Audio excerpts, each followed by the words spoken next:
너는 어서 속히 내게로 오라. 데마는 이 세상을 사랑하여 나를 버리고 데살로니가로 갔고, 그레스게는 갈라디아로, 디도는 달마디아로 갔고, 누가만 나와 함께 있느니라. 내가 올 때에 마가를 데리고 오라. 그가 나의 일에 유익하니라. 두기고는 에베소로 보내었노라. 아멘. 바울 사도는 평생을 정말 유대인 중에 유대인, 잘난 사람이에요. 가말리알 문화에서, 오늘날로 말하면 서울대학의 유명한 학부를 나와서 정말 학벌로도 내놓을 것이 정말 어디다 내놔도 부족함이 없는 사람이고, 태어날 때부터 유대인으로 태어나가지고 혈통적으로도 정말 주류에 속한 사람이고, 또 배운 것이 많아서 헬라 철학에 등통하고 유대 율법에 또 율법에 등통하고, 아예 정말 부족함이 하나도 없는 사람이 바울 사도입니다. 그래서 그가 예수님을 만나기 전에는 자부심이 굉장했어요. 난 유대인 중에 유대인이다. 헬라 철학 나 따라올 사람 없다. 그 당시 이 헬라 철학은 이 세계 사조를 이루고 있었잖아요. 그러다 보니까 바울이 정말 자신만만하고 똑똑한 사람으로서 누가 앞에서도 꿀릴 것이 없는 사람인데, 예수님을 만난 다음에 자기 발견을 합니다. 그 자기 발견이 뭐냐면, 나는 죄인 중에 죄인이다, 죄인 괴수다라는 자기 발견을 해요. 그 자기 발견을 하면서 죄인이기 때문에 죄인에게는 필요한 분이 있습니다. 누가 필요할까요? 그 구주가 필요하잖아. 예수 그리스도가 필요해. 그래서 우리가 예수를 믿는다는 것은 첫 번째가 뭐냐, 자기 발견을 해야 돼요. 자아의 깨달음이 있어야 돼요. 내가 누구냐는 거죠. 내가 하나님 앞에 설 때 죄인이라는 것을 인식해야 돼요. 근데 이걸 어느 때 알 수 있냐면, 하나님 앞에 설 때만 알 수 있어요. 예수 앞에 자기를 비출 때만 알 수 있어요. 그냥 하나님 만나지 않고 예수 만나지 않으면 그냥 우리가 가진 것들, 아까 말한 것처럼 배경이라든지 출신이라든지 또 어떤 지식이라든지 이런 걸 가지고 자기가 잘난 줄 알고, 자기가 의인인 줄 알고, 자기가 정말 똑똑한 줄 알고, 자기밖에는 사람이 없는 줄 알고 교만하게 되죠. 그 교만이 하늘을 찌르게 돼요. 근데 예수를 만나게 되면 결국은 나를 발견하게 돼요. 내가 누구냐는 거죠. 나는 하나님 앞에 비춰보면 비출 것조차도 없는 죄인 중에 죄인 괴수인 거죠. 죄인 중에 죄인 괴수. 그래서 이 죄인이요, 여러분, 그 죄라고 하는 건 결국은 심판을 자초하게 되고 심판으로 망하지 않습니까? 그렇게 되면 이 죄를 해결할 방법이 결국은 하나님밖에 없어요. 예수님밖에 없어요. 그래서 예수를 주로 삼고 예수님을 전하는 사람이 되는 거죠. 바울이 예수님을 만난 이후 변화되어집니다. 첫째 변화가 뭐냐면, 자기가 죄인이라는 걸 깨닫게 된 거죠. 그리고 그 죄를 해결할 수 있는 분이 누구밖에 없다? 예수밖에 없다. 아멘. 율법으로가 아니라, 우리 행위로가 아니라 오직 예수를 믿는 믿음으로 말미암아 우리가 의롭게 되고, 왜냐하면 예수 그리스도가 십자가를 통해서 우리 죄값을 십자가에서 대신 형벌로 받으셨기 때문에 예수를 믿는 자에게 허락하신 하나님의 구원의 은혜가 임하여, 이 은혜가 임하여 내가 죄인이지만 용서받아 의인이 된다고 하는 이 칭의 사상을 바울이 주장을 해요. 그래서 칭의에 의해서 내가 의인되었다. 그러니까 법정에서 판사가 그 죄인이지만 이 사람을 사면시켜서 이 사람에게 무죄 판결을 내리면 그 사람은 법적으로 죄가 없는 것이 돼요. 실제 죄가 있다 할지라도요, 판사가 어느 근거를 가지고 무죄 판결을 내리면 그게 죄가 없는 게 되는 거죠. 구속할 방법이 없어요. 판사가 내린 판결을 누가 여러분 구속합니까? 그래서 하나님의 법정에서 우리가 무죄 판결을 받을 수 있는 근거가 예수 그리스도 십자가입니다. 이 십자가의 원리를 깨닫고 나니까 내가 죄인 중에 죄인 괴수였던 것이 은혜가 되는 거예요. 내가 의인이라고 말할 때는, 내가 잘났다고 말할 때는 하나님의 은혜가 은혜로 여기지 않았는데, 예수의 십자가의 그 능력이, 보혈이 정말 아무것도 가치가 없어 보였는데, 그래서 예수 만나기 전에는 이 바울 사도가 이 십자가를 미련하게 봤어요. 저 미련한 것들이, 아니 그렇게 한다고 구원받느냐, 우리가 율법을 지켜야지, 우리가 의롭게 살아야지, 깨끗하게 살아야지 구원받지, 아니 뭐 예수 믿는다고 구원받느냐. 왜? 예수 만나기 전에는 그렇게 생각이 되어졌어요. 근데 예수 만나고 보니까 내가 죄인인 걸 깨닫고 나니까 이 죄를 해결할 방법이 자신에게 없는 거예요. 내가 노력으로, 내가 의롭게 살아서, 내가 뭐 행위로, 여러분 아무리 노력을 많이 해도 어떻게 의로운 사람이 됩니까? 우리가 죄인 중에 죄인 괴수인 것이 발견되고 나면 이 죄를 어떻게 할까? 방법이 없어요. 해결책이 없어요. 율법은 정죄합니다. 법은 정죄하게 돼 있어요. 법이 없으면 정죄도 없지만 법이 있는 동안엔 법이 정죄합니다. 그럼 우리는 그 법 안에 정죄받아서 다 멸망당할 수밖에 없어요.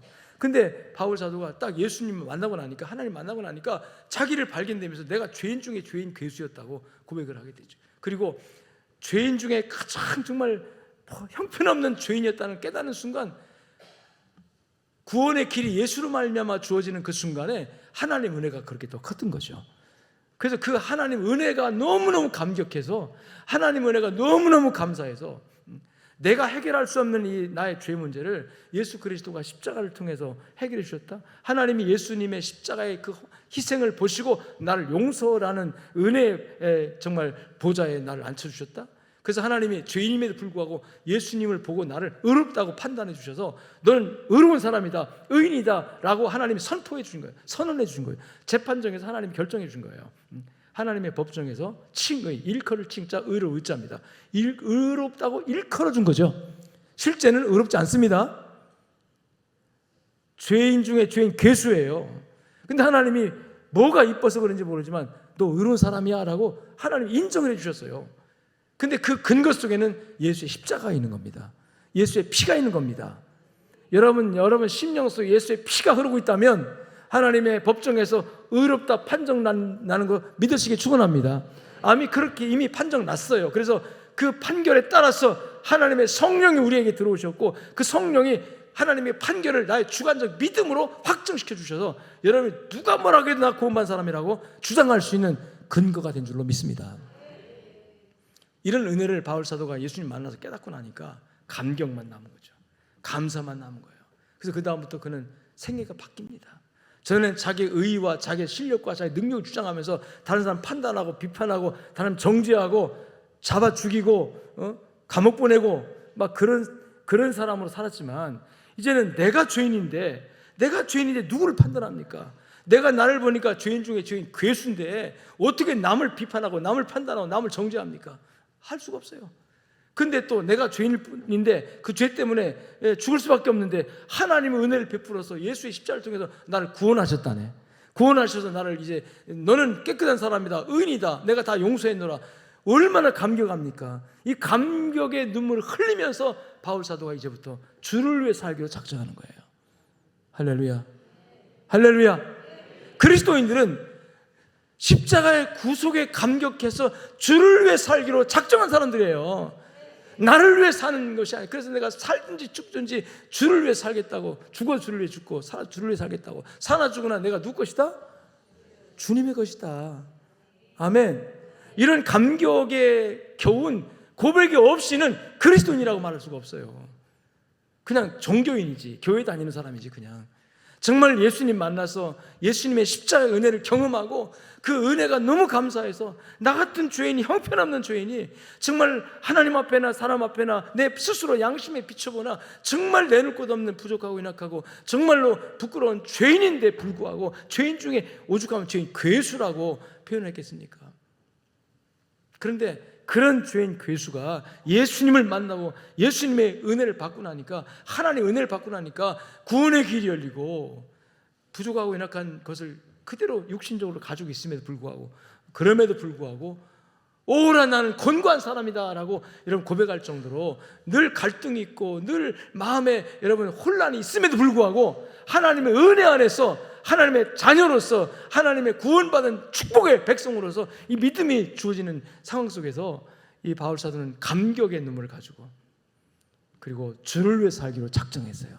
그걸 평생을 복음을 위해서, 평생을 예수 만나기 전에는 원수로 알았던, 예수 만나기 전에는 비판의 대상이고 정죄의 대상이고 너희들은 하나님을 모르고 멸망받을 백성이라고 하면서 그 저주하면서 살았던 그 유대인들이 아닌 이방인들, 즉 헬라 사람들, 그들을 향한 하나님의 마음을 알게 되면서 그들에게 복음을 전해야 되겠다고 하는 그 열정, 그들도 나와 같이 예수 만나서 복음을 깨닫고 죄인임을 알고 구원의 길을 그들에게도 가르쳐 주어야 되겠다고 하는 이 복음에 대한 열정 때문에 평생을 이방 선교사로, 이방을 향해서 복음을 전하는 하나님의 일꾼으로 헌신한 줄로 믿습니다.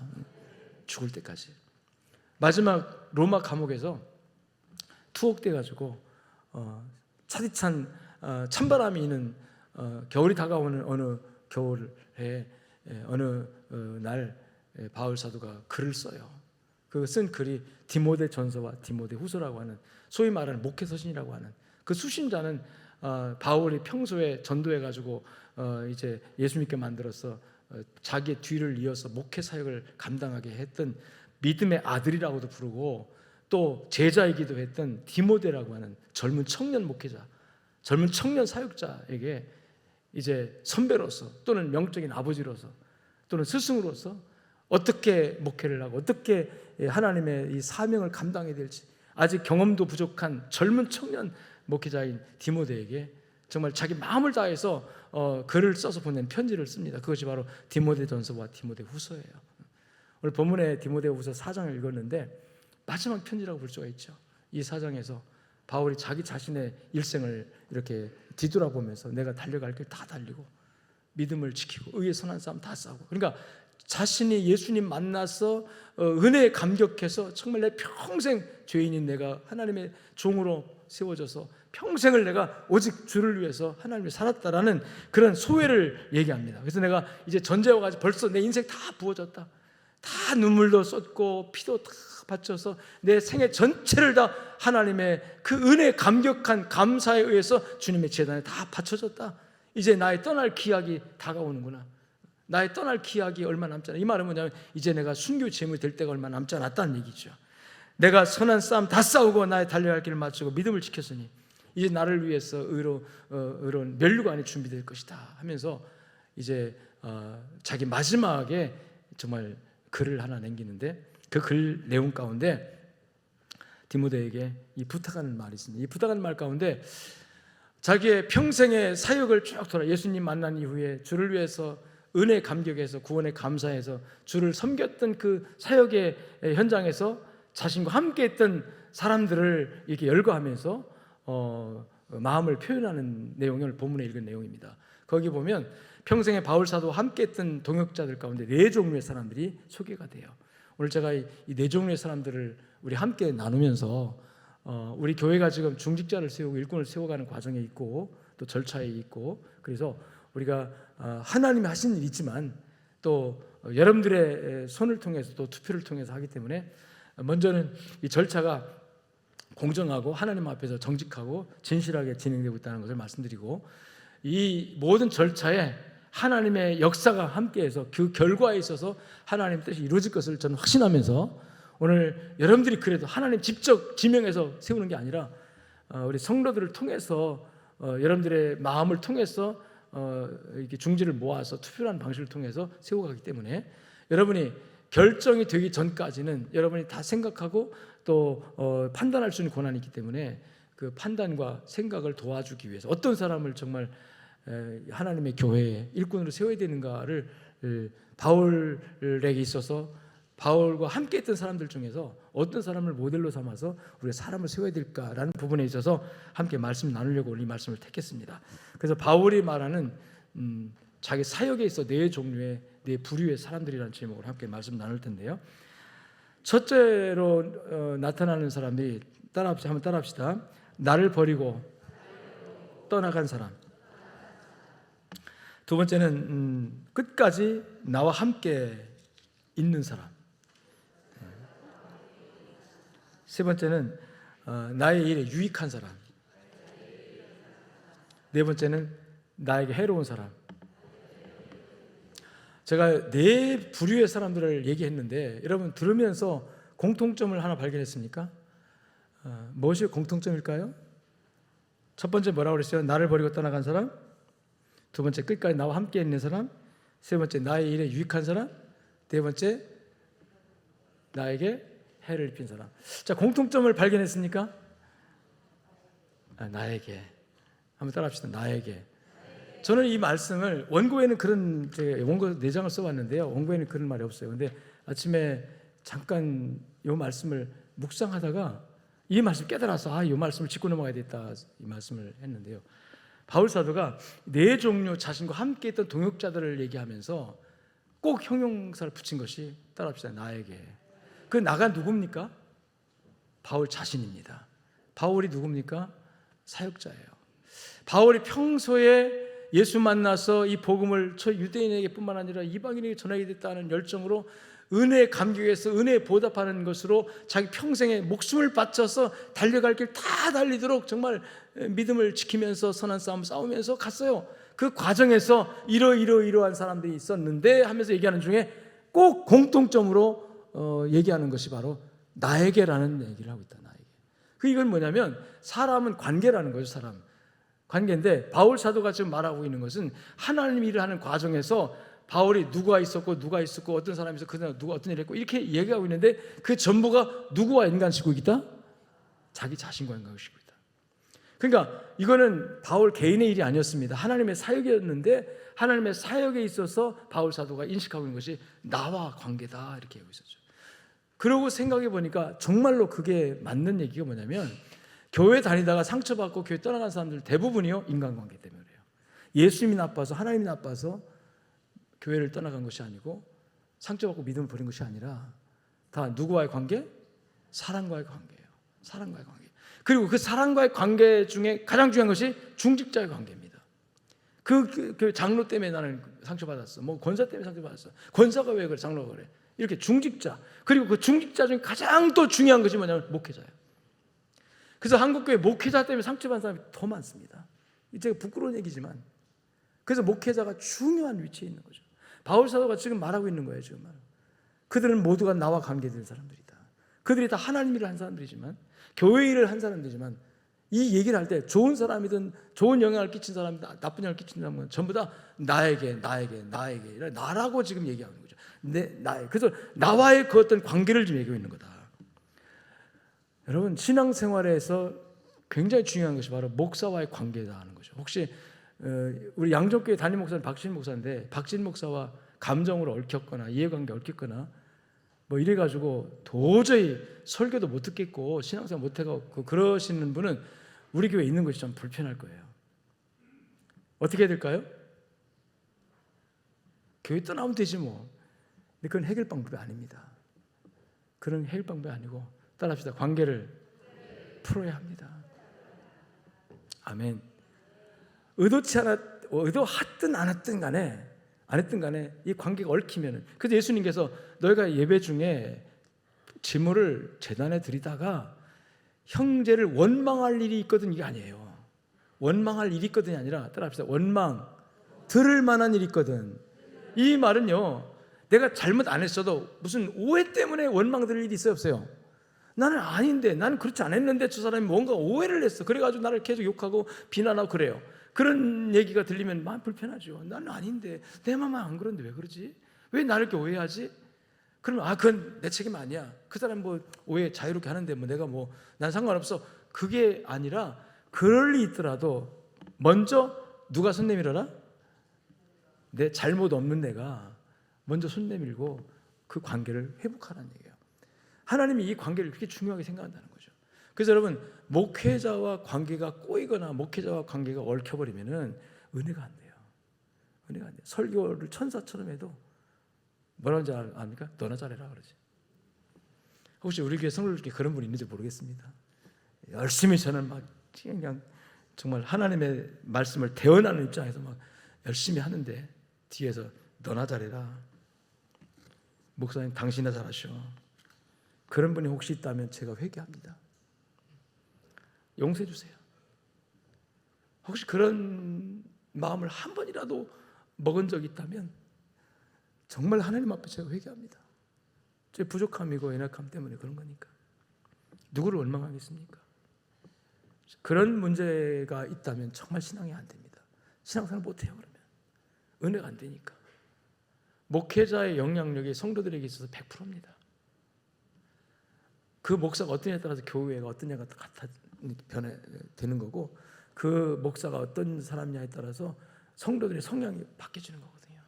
영성이라든지 인격이라든지 인품이라든지 성품이라든지 이게 다 흘러가요. 이렇게 한번 생각해 보세요. 주일날 한 번씩만 나와도 1년에 52번 나올 것이고 저녁 예배 나오고 뭐 수요일 나오고 그런 성도들 같으면 1년에 여러분 설교를 몇 번 듣습니까? 얼마나 많은 공적인 예배를 통해서도 이 얘기를 듣는데 이게 영향을 안 받겠냐는 거죠. 나는 목사님 말 안 들어 그래도요 그렇게 영향을 받아요. 그 성향이 결정되는 거예요. 그 교회가 어떤가는 그 목사를 보면 알게 되거든요. 그렇기 때문에 이 목사나 이 중직자들은 무한 책임을 감당해야 돼요. 무한 책임입니다. 성도에 대해서 누구 탓할 일이 없어요. 성도들이 잘못되고 나쁘고 안 되면 그게 누구 탓할 게 없어요. 다 목사 책임이고 그렇기 때문에 그 책임감 때문에 굉장히 무겁죠, 마음이. 그렇지만 그 책임감도 내가 감당할 수가 없어요. 하나님 해주셔야지. 어떻게 이걸 다 감당합니까? 어디 이제 외국에 나갔다 오든지 한 일주, 2주 이렇게 비었다고 오면 이제 우리 교육자들이나 또는 저와 좀 대화를 터놓고 하는 분들이 이제 교회 상황을 얘기하잖아요. 그럴 때마다 들 때마다 마음이 철렁철렁 내릴 때가 많아요. 또 누가 어쨌다라 뭐 특히 이제 사모님이 아주 마음에 담았다는 얘기를 한번 뚝 던지면 가슴이 철렁 내려앉습니다. 아유, 이게 큰일 났다. 교회 뒤집어지 생겼구나. 근데 아니더라고요. 따라합시다. 목회는 하나님이 하신다. 난 굉장히 자유롭지만 또 무게감을 느끼면서도 책임감을 느껴요. 그래서 여러분, 바울 사도가 지금 이 하는 얘기 중에 4종류의 사람들을 얘기하는데요. 떠나간 사람, 함께 있는 사람, 유익한 사람, 필요한 사람, 뭐 그 하고는 다 좋은 얘기잖아요. 마지막에 해를 끼친 사람도 얘기하고 있는데 다 그게 뭐냐면 나에게 뭐 교회에게, 예수님에게가 아니에요. 이게 나에게. 바울 사도도 인간관계를 굉장히 중요시 생각하고 있다는 거, 이런 말씀을 전제로 깔고 첫 번째 생각할 것이 뭐냐면, 따라합시다. 떠나간 사람, 누굴 버리고?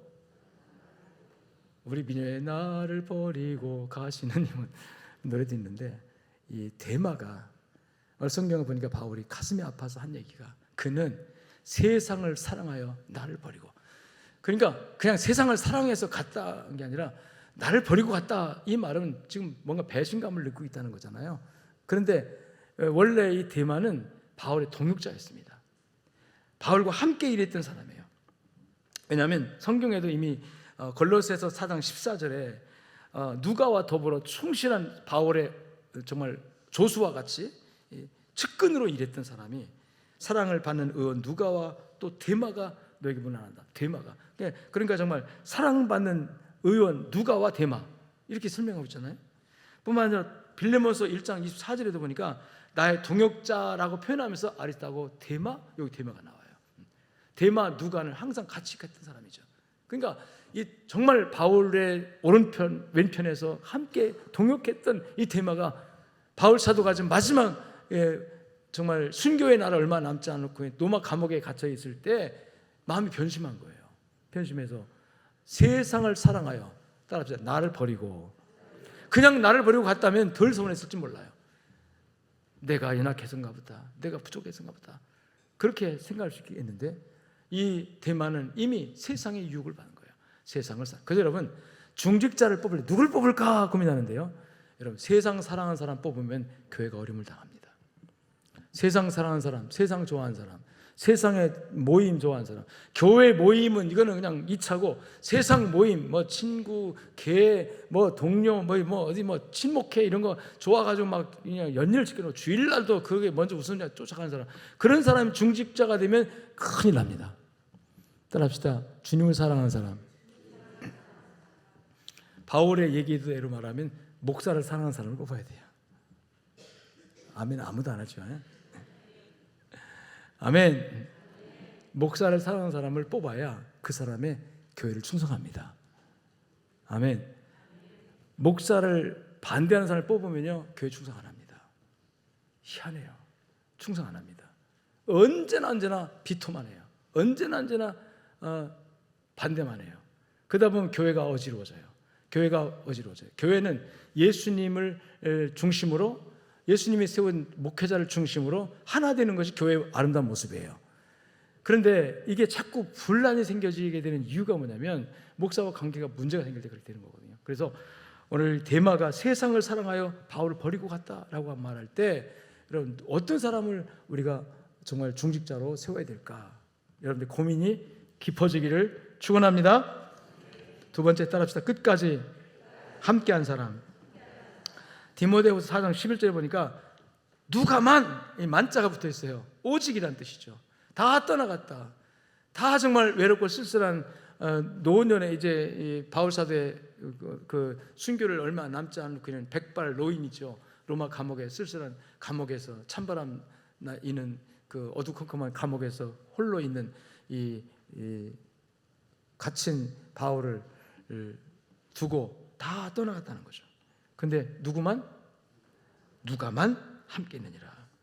다 떠나도 떠나지 않은 사람, 끝까지 함께하는 사람, 이 사람이 정말 동역자죠. 다 떠나도 떠나지 않은 사람, 떠날 이유가 있는데도 안 떠난 사람.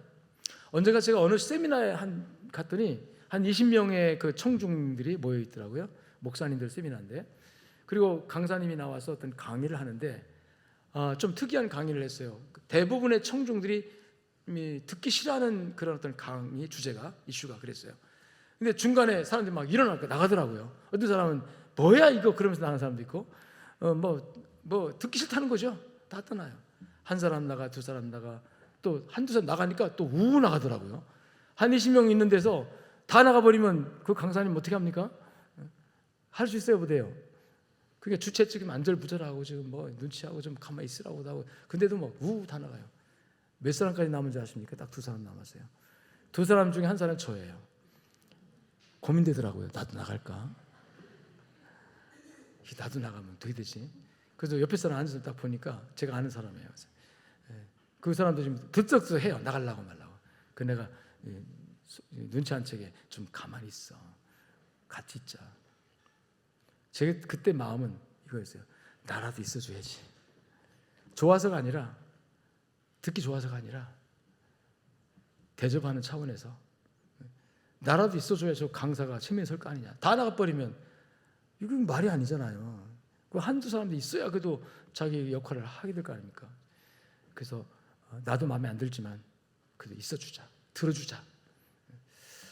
여러분, 좋아서, 이뻐서, 정말 뭐 잘나서 뭐 그래서 함께 있어주는 건 당연히 함께 있을 수 있어요. 근데 마음에 안 들지만, 또 뭐 싫지만, 바라볼 때 정말 흠도 많고 티도 많고 부족함도 많지만, 그래도 이게 하나님이 원하시는 일이라니까, 하나님 일이라니까 나도 자리 지켜야지. 적어도 여러분 그 정도의 사명감, 그 정도의 어떤 헌신성이 있는 사람이 중직자가 되어야 될 줄 믿습니다. 끝까지 남아있는 사람. 교회라고 하는 거는요, 성도의 모임 아닙니까? 모임이기 때문에 모일 때는 어려워도 흩어질 때는 순식간에 흩어집니다.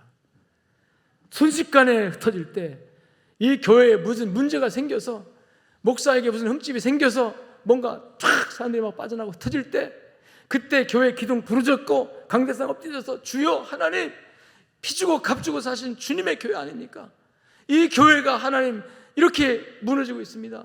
하나님, 나라도 이 자리 지키겠습니다 하고, 나라도 이 자리를 하나님 지키겠습니다 하고, 그 자리를 떠나지 않고 있는 그 사람,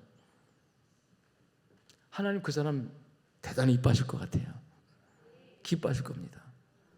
그걸 축복하실 겁니다. 할렐루야, 할렐루야. 바울에게는 약점이 없었던 줄 아십니까? 바울이 괜히 고집부통이었어요. 그 바울이 평가 잘하고, 물론 성령을 거듭나가지고 나중에 자기가 많이 그렇지 그러면 안 된다는 걸 자기 스스로 얘기하지만, 바울의 성품은요 아주 학자이기 때문에 예리하고 비판자라고, 그런 사람 곁에 사람이 붙어 있을 수가 없어요. 여러분, 어우렁도우렁한 사람에게 사람 붙어 있지, 비판자라고요 말끝마다 까짓진 얘기하고 누가 그 사람 곁에 사람 붙어 있습니까? 그러니까 바울 주변에 사람이 함께하기가 쉽지 않았을 거예요. 그러니까 같이 가다가도 에이 하고 또 떠나가고 그러는 상황 속에서 오늘 4장 16절 보니까 이런 말을 해요. 내가 처음 변명할 때 나와 함께한 자가 하나도 없고 다 나를 버렸으나. 이 바울이 지금 자기 변명하고 있지만 이게 누구 탓을 할 이유가 없는 것이 다 자기 안에 문제가 있는 거죠. 바울이 지금 자기 흠을 드러내고 있는 거예요. 너희들이 다 나를 버렸다 그 말 때 버릴만 하니까 버린 거지. 바울에게도 그런 약점이 있었다는 거죠. 그런데 오늘 누가에 대해서 뭐라고 하냐면, 누가만 나와 함께 하느니라. 이 말씀 속에는 나의 허물이 많고 연약함이 많고, 내가 정말 사람들로부터 환영받지 못할 약점이 있음에도 불구하고 너는 나를 떠나지 않았다. 아멘. 그는 교회를 떠나지 않았다. 아멘. 끝까지 자기 자리 지켰다 이거예요. 장로가 그래야 하고 권사가 그래야 되고 안수사가 그래야 됩니다. 왜 아멘을 안 하세요? 아멘. 그래서 끝까지 함께 있는 사람. 세 번째 따라합시다. 유익한 사람. 그 유익한데 뭐 바울이 복음사에게 유익한 사람, 뭐 교회에 유익한 사람, 뭐 하나님 나라에 유익한 사람이라고 표현하지 않고 뭐라고 그랬어요? 나의 일에 유익한. 여기는 뭐가 전제가 되어 있냐면 바울 자신이 솔직하게 겸손하게 그리고 정직하게 나는 주를 위해서 생명 바쳤다. 주를 위해서 헌신한다. 내가 하는 일이 곧 누구 일이다? 주 일이다. 그래서 당당하게 나의 일이 주 일이다라고 할 수 있기 때문에 그가 나의 일이 유익하다고 말한 거예요. 자기 사욕을 채우는 일을 말하는 게 아닙니다. 자기 욕심을 채우는 일에 말하는 게 아니에요. 만약 그랬다면 이런 말 할 수가 없죠. 내가 전제와 같이 벌써 다 부어지고 떠날 기약이 가까웠다. 내가 선한 싸움 다 싸우고 달려갈 길을 다 마치고 믿음을 지켰다. 이런 말을 못하죠. 사욕을 따라서 살아왔다면, 자기 욕심을 이루기 위해서 살아왔다면 내 일에 유익하다, 자기 일을 얘기하는 거라면 이런 말 못했죠. 그러나 바울이 살아온 그 과정은 전적으로 100% 주를 위한 헌신이었습니다. 그러니까 내 일이라고 하지만 그게 사실 바울 개인의 일이 아니라 누구 일이었다? 주님의 일이었다. 할렐루야, 할렐루야. 주의 일에 유익한 사람, 하나님 나라에 유익한 사람, 하나님 나라에서 하나님 쓰시는 사람, 우리 모두 그런 사람 되기를 축원하고 그런 사람을 세울 수 있는 안목이 여러분들에게 주어지기를 주의 이름으로 축복합니다. 축복합니다. 아멘. 뿐만 아니라 이 마가를 지금 두고 하는 얘기인데요. 마가를 데리고 오라. 그가 나의 일에 유익하니라 이렇게 말하거든요. 마가가 누구냐면 1차 전도 여행 때 바울과 바나바가 전도 여행을 가는데 이 마가를 데리고 왔어요. 데리고 왔는데 도중에서 마가가 시험 들어가지고 도중하차합니다. 그러니까 전도팀을 단기 선교를 데리고 예를 말하면 태국과 캄보디아와 미얀마를 쭉 이렇게 선교하고 올려가는 팀을 꾸려가지고 출발했는데 태국쯤에 가가지고 이유는 몰라. 왜 그런지 모르지만 나 못 가겠어요. 더 이상 못해요. 하고서 도중하차하고 돌아와 버렸어요. 그러다 보니까 이 팀의 구조에 문제가 생기고 그러다 보니까 이 마가를 데리고 가자고 했던 바나바에 대해서 이제 관계가 좀 안 좋아지는 그런 상황이 생긴 거죠. 뭐 그 1차 전도 여행 때는 그렇다 치고 나중에 이제 다시 또 전도팀을 가지고 가려고 할 때 이 바나바가 자기 조카이거든요. 자기 조카 마가를 다시 데리고 가자고 또 제안을 해요. 근데 그때 강력하게 바울이 제동을 겁니다. 마가 전력을 보니까 지난번에 우리 팀에 온전히 함께하지 못하고 도중하차함으로써 우리 큰 타격을 입혔기 때문에 이번에 같이 데려갈 수 없다. 바나바는 생질이고 조카고 그러니까 아니 데리고 가자. 한 번 실수한 거 만회할 수 기회를 줘야 되지 않냐. 이렇게 하면서 서로 의견이 이제 갈라졌어요. 그래서 성경을 보면 두 사람이 마가의 문제 때문에 어떻게 했다고 했죠? 심히 다퉜어요. 바나바와 바울이 싸운 거예요. 바나바는 싸울 성질이 아니거든요. 바나바는 마음이 굉장히 부드럽고 유하고 온유한 사람이에요. 이 바울은 예민하고 예리하기 때문에 분석하는 사람이기 때문에 뭐 좀 다툴 일이 있을 때 다투겠지만 이 바나바는 굉장히 온유한 사람이에요. 근데 성경은 뭐라고 표현하냐면 다퉜다고 말해요. 다투는 정도가 아니라 사도행전 15장 36절을 보니까 심히 다투어 따라합시다. 피차 갈라서니. 그러니까 누구 때문에? 마가라는 한 사람 때문에 환상의 커플이었던 전도 팀이었던 바울과 바나바가 두 쪽 딱 난 거예요. 그래서 바나바는 마가를 데리고 또 이 바울은 누가를 데리고 팀이 두 쪽이 나가지고 각각 따로 사역을 하게 되는 이런 결과가 왔어요. 그래서 이 바울의 머릿속에는 이 마가에 대해서 굉장히 부정적인 이미지가 딱 심어진 거죠. 마가 믿을 수 없다. 마가는 정말 도움이 안 되는 사람이다. 이런 이미지가 있었는데 그게 이제 그런 후 세월이 흘러가지고 이제 숨이 지나고 이제 지금 오늘 디모데후서 4장은 바울이 마지막 이제 하나님 나라 가기 전에 순교당하기 전에 쓴 글이잖아요. 이 글에 뭐라고 표현하고 있다고요? 그가 나의 일에 유익하다. 그러면 이게 뭡니까? 바울이 마음을 바꿨든지 아니면 마가가 변화가 됐든지, 저는 마가의 변화라고 봅니다. 마가가 그 당시는 청년이었고 그 당시는 정말 열정만 있는 청년이었기 때문에 아마 실수를 한 거죠. 그러나 이 마가가 이제 나중에 신앙이 성장하면서 많은 변화를 일으키면서 성숙했어요. 나중에 오늘 본문에 보니까 그가 나의 일에 따라합시다 유익하니라. 그러니까 지금 이 바울의 시각이, 마가를 바른 바울의 시각이 바뀐 거예요. 바뀌었다는 것은 마가가 그만큼 성장했다, 성숙했다. 여러분, 신앙생활에 있어서 성장이 없는 신앙생활은 죽은 겁니다. 성숙이 없는 신앙생활은 죽은 거예요. 그러니까 신앙생활 연주만 잘하지 마세요. 신앙생활 나 몇 년 예수 믿어서 몇 년 집사생활, 이게 중요한 게 아니고 얼마나 내가 예수 그리스도의 성품과 예수 그리스도의 마음을 닮아가고 있느냐가 중요하다는 거죠. 아멘. 얼마나 내가 세상 중심에서 하나님 중심으로 내 마음이 좀 변화되고 있느냐가 중요한 거예요. 이 끊임없는 긍정적인 영적인 하나님 나라의 이 생명을 통해서 자라는 이 성장의 모습, 이것이 오늘날 우리 성도들에게 있어야 합니다. 그리고 그 성장하는 성도들이 중직자로 세워져야 되는 거예요.